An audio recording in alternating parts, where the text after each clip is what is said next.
Hello दोस्तों, आज के इस वीडियो में हम सब पढ़ने वाले हैं क्लास 10th के प्रश्नावली 1.4 का क्वेश्चन। इसके पहले वाले वीडियो में हम 1 नंबर क्वेश्चन को सॉल्व कर दिए थे। ये हमारा 2 नंबर क्वेश्चन है प्रश्नावली 1.4 का। चलिए 2 नंबर क्वेश्चन क्या कर रहा है क्वेश्चन को समझते हैं। यहाँ 2 नंबर क्वेश्चन कर रहा है, ऊपर दिए गए प्रश्न यानी कि जो हमारा 1 नंबर में जो प्रश्न दिया गया था उनमें परिमेय संख्याओं के दशमलव प्रसारों को लिखे। हम इसके पहले वाले हम वीडियो में क्या पढ़े थे कि कौन परिमेय संख्याओं का दशमलव प्रसार शांत है और अशांत है। तो जिसमें वह शांत है उसी को यहाँ पे लिखकर और बताया जा रहा है, कह रहा है ये कि उसका दशमलव प्रसार लिखना है। जो शांत है उसका दशमलव प्रसार लिखना है। तो उसमें से ही हम निकाले थे कि 1 नंबर शांत था और 2 नंबर भी शांत था, 4 नंबर शांत था, 6 नंबर शांत था और 8 नंबर शांत था और 9 नंबर हमारा क्या था, शांत था। बाकी सब अशांत था। तो यहाँ पे हम शांत जो था उसको लिख लिए हैं। अब इसके दशमलव प्रसार को लिखेंगे। तो दशमलव प्रसार कैसे लिखा जाता है चलिए आपको हम बताते हैं। सबसे पहले 1 नंबर की हम बात करते हैं। 1 नंबर 13/3125 दिया है। तो हम क्या किए थे, सबसे पहले इसमें करना क्या है, इसमें करना है 3125 का अभाज्य गुणनखंड। तो 3125 का अभाज्य गुणनखंड बताइए, 5 से लगेगा, 5 चौका 30, 5 दूना 10 और 50 25, फिर 5 से 125 हो जाएगा और फिर 5 से 25 हो जाएगा, फिर 5 से क्या हो जाएगा, ये 5 हो जाएगा। यानी 1 2 3 4 5, 5 का पावर कितना आया, तो 5 आया।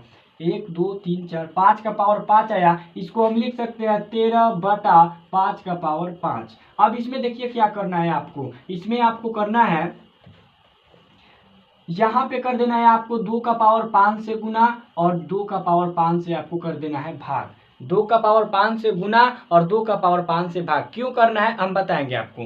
तो पहले गुना कर लीजिए, तो 13 गुना 2 गुना 2 गुना 2 गुना 2, 1 2 3 4 5। फिर हमको क्या कर देना है, भाग दे देना है, यानी 5 का पावर 5 और गुना 2 का पावर 5। चलिए अब देखते हैं क्या हो जाएगा, 2 दूना 4, 4 दूना 8, 8 दूना 16, 16 दूना 32, यानी 32 में हमको गुना करना है 13 से और यहाँ हो जाएगा, यहाँ पे 1 लिख देना है। पावर कितना है, तो 5 है, तो 5 को 0, 1 2 3 4 5 को 0 हो गया।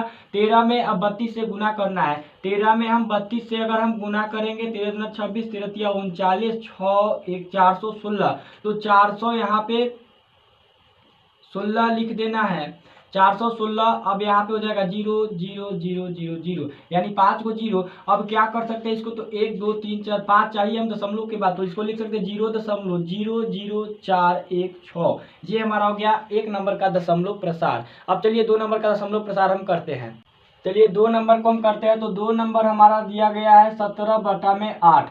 8 का अगर हम अभाज्य गुणनखंड करेंगे तो 17/2 का क्यूब आएगा। अब हमको क्या चाहिए, 5 का क्यू चाहिए। क्यों चाहिए, क्योंकि हम 2 में 5 से गुना करेंगे तो 10 आ जाएगा और हमारा जो होगा दशमलव प्रसार निकालना बहुत ही आसान हो जाएगा। 5 का पावर 3/5 का पावर 3 से हम गुना भाग कर देंगे। तो 17 गुना 5 गुना 5 गुना 5 और बटा हो जाएगा 2 का क्यूब गुना 5 का क्यूब हो जाएगा। अब इसको गुना कर लेना है, तो 50 25 25 25 कितना होता है, तो 125 में 17 से गुना करना है। 17 गुना 125, 17 25 85 होता है। 17 गुना 34 और 17 हो जाएगा 5 8 4 12, 7 3 10 11, 1 1 2, यानी 2125 हो जाएगा। 2125 हो जाएगा। अब हमको क्या कर देना है, 5 गुना 10 होता है, देखिए यहाँ पे 1 लिख देना है और पावर कितना है 3, तो 3 को 0 बैठा देना है। अब देखिए यहाँ पे 3 को 0 है, तो 1 2 3 संख्या गिनेंगे, वहां दशमलव लगा देंगे, तो 2.125, ये हमारा दशमलव प्रसार हो जाएगा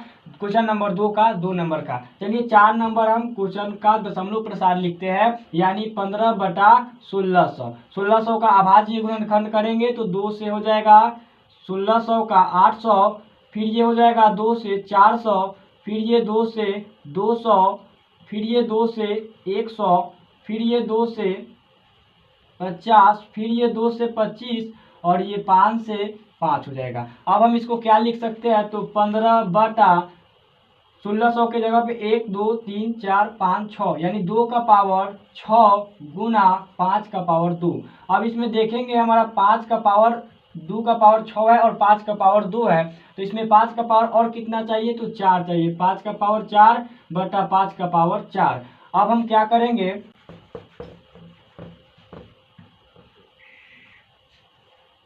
अब हमको कर देना है 15 गुना 5 का पावर 4 से, और यहाँ पे हो जाएगा 2 का पावर 6 गुना 5 का पावर भी 6 हो जाएगा। अब यहाँ देखिए 15 गुना 5 गुना 5 गुना 5 गुना 5, 1 2 3 4 बटा में 2 का पावर 6 गुने 5 का पावर 6।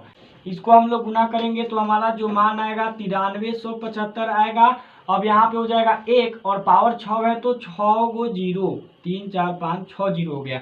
अब इसका दशमलव प्रसार कैसे निकलेगा, तो हमको क्या लिखना है 1 2 3 4 5 6, दशमलव के बाद कै गो अंक आना चाहिए 6 गो। तो लीजिए 5 7 3 9 4 गो हुआ, डबल 0 दशमलव लगाकर 0 लगा देंगे। ये हमारा क्या हो गया 2 का 4 नंबर का दशमलव प्रसार। अब हम निकालेंगे 6 नंबर का दशमलव प्रसार।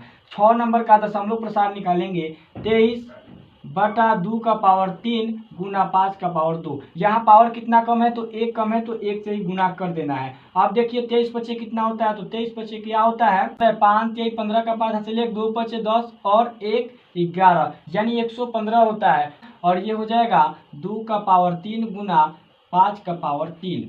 ये क्या हो जाएगा 115 बटा ये 1 2 3, ये हो जाएगा 2 एक का 1 लिख देंगे, 3 पावर में है तो 3 गो 0 लिखा देंगे। अब हमको क्या चाहिए दशमलव के बाद 1 2 3 गो अंक चाहिए, तो 0.115 हो जाएगा। अब हमारा क्या बचा, तो हमारा 8 नंबर और 9 नंबर बचा है। तो चलिए इसको भी सॉल्व कर लेते हैं। 8 नंबर क्वेश्चन को सॉल्व करते हैं। तो 8 नंबर हमारा दिया है 6 बटा में 15। अब इसमें क्या करना है, पहले तो ये दे रखा है 6, इसको हम लिख सकते हैं 3 गुना 5, 3 दूना 6, यानी 2 बटा में क्या हो जाएगा 5। अब 5 का पावर कुछ भी नहीं तो 1 है, हमको क्या चाहिए 2 का पावर चाहिए 1। तो क्या करेंगे 2 से गुना कर देंगे, 2 दूना 4 बटा में 2 का पावर 1 गुना 5 का पावर 1, 4 बटा 10 हो जाएगा। 1 और 1 पावर है तो 1 ही 0, तो ये हो जाएगा 0.4। अब देखिए आगे हम देखते हैं क्या होगा। तो हमारा 9 नंबर जो क्वेश्चन है वो है 35 बटा में 50।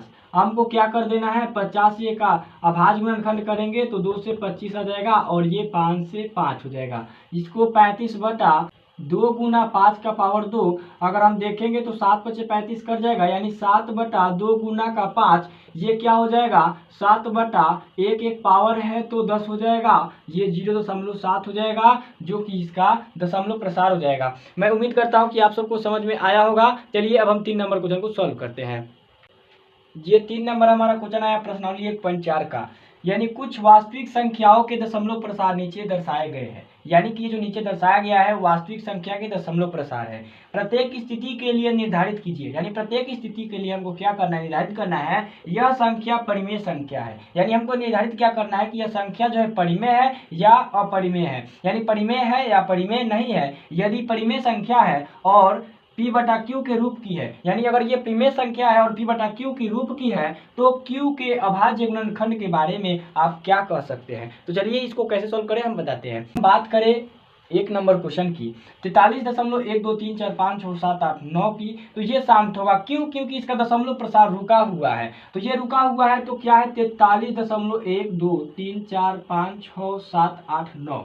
अब क्या करेंगे तो जितना संख्या है उसको गिन कर नीचे 0 बैठा देंगे। जैसे 1, अब देखिए 1 2 3 4 5 6 7 8 9 गो है तो 9 गो 0, 1 2 3 4 5 6 7 8 9, ये दशमलव हट जाएगा। अब एक चीज आप हमको बताइए, इसका अब हम अभाज्य गुणनखंड करेंगे, यानी कि ये जो हमारा संख्या दिख रहा है उसका अभाज्य गुणनखंड करेंगे तो इसका जो अभाज्य गुणनखंड होगा, यानी इसका अभाज्य गुणनखंड 2 और 5 के पद में होगा। 2 और 5 के पद में होगा। यानी इसका अगर हम अभाज्य गुणनखंड करेंगे तो इसमें 2 और सिर्फ 5 ही आएगा। चलिए 2 को देखते हैं। तो 2 नंबर जो हमारा क्वेश्चन है ये तो देखने से ऐसा लग रहा है कि ये अपरिमेय है, क्योंकि इसका दशमलव प्रसार तो रुका ही नहीं है। शांत का मतलब रुकना, अशांत यानी रुक भी नहीं करना, तो ये रुका हुआ नहीं है, इसीलिए ये क्या है अपरिमेय है। ये क्या है अपरिमेय है। तो इसके बारे में हम लोग कुछ बातें नहीं करेंगे जब ये अपरिमेय है तो, क्योंकि यहाँ पे कहा है कि परिमेय नहीं है तो उसके बारे में कुछ चर्चा नहीं करना है। परिमेय है तभी ना चर्चा करना है। अब यहाँ देखिए 3 नंबर क्वेश्चन में क्या करना है, ये परिमेय है कि अपरिमेय है, तो ये तो परिमेय होगा ही। ये प्री में है क्योंकि ये रुका हुआ है, तो रुका हुआ है तो किस कंडीशन में देखिए 43.1 2 3 4 5 6 7 8 9, ये वही चीज है, लेकिन ये ऊपर रेखा दे दिया है। तो रेखा देने का मतलब क्या है, जब ये दशमलव हटेगा और रेखा हटेगा तो 1 2 3 4 5 6 7 8 9 गो है तो 9 गो 9 हो जाएगा।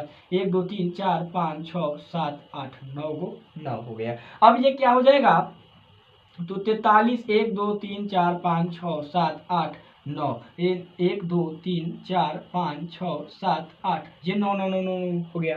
अब यहाँ पे क्या करना है, तो इसका जब हम अभाज्य गुणनखंड करेंगे तो इसमें 2 और 5 के अतिरिक्त 2 हो सके तो ऐ भी नहीं करेगा, 5 ऐ भी नहीं करेगा, तो इसमें लिखना है कि 2 और 5 के अतिरिक्त अन्य भी संख्या इसमें आएगा या अन्य भी किसी का पद आएगा। यानी लिख सकते हैं इसका अभाज्य गुणनखंड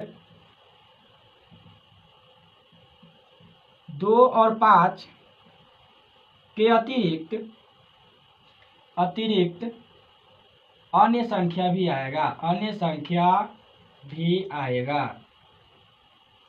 इसी के साथ हमारा यह चैप्टर 1 खत्म होता है, वास्तविक संख्या रियल नंबर, ये खत्म होता है। इसके बाद हम चालू करेंगे बहुपद। बहुपद क्लास में आपको बहुत ही मजा आएगा, उसमें आपको ट्रिक के माध्यम से सिखाएंगे हम कि बहुपद कैसे बनाए, बहुपद का भाग कैसे बनाए, द्विघात बहुपद अभाज्य गुणनखंड से कैसे बनाए। बहुत लोगों को दिक्कत होता है, तो इसीलिए इसके बाद मैं वो जो 2 नंबर का चैप्टर है उसी को शुरू करूंगा, उसके बाद समांतर श्रेणी पे चलूंगा। तो पहले हम द्विघात बहुपद को पढ़ेंगे, इसके बाद वाला। तो इसका तो काम खत्म हो गया। अगर हमारा ये वीडियो आपको पसंद आया हो तो प्लीज चैनल को लाइक कीजिएगा, और हमारे अगर चैनल पर नया हो तो चैनल को सब्सक्राइब कीजिएगा। चलिए मिलेंगे अगले वीडियो में, और विशेष बातें अगले वीडियो में होगी। तब तक के लिए आप भी इंतजार कीजिए और हम भी इंतजार करते हैं।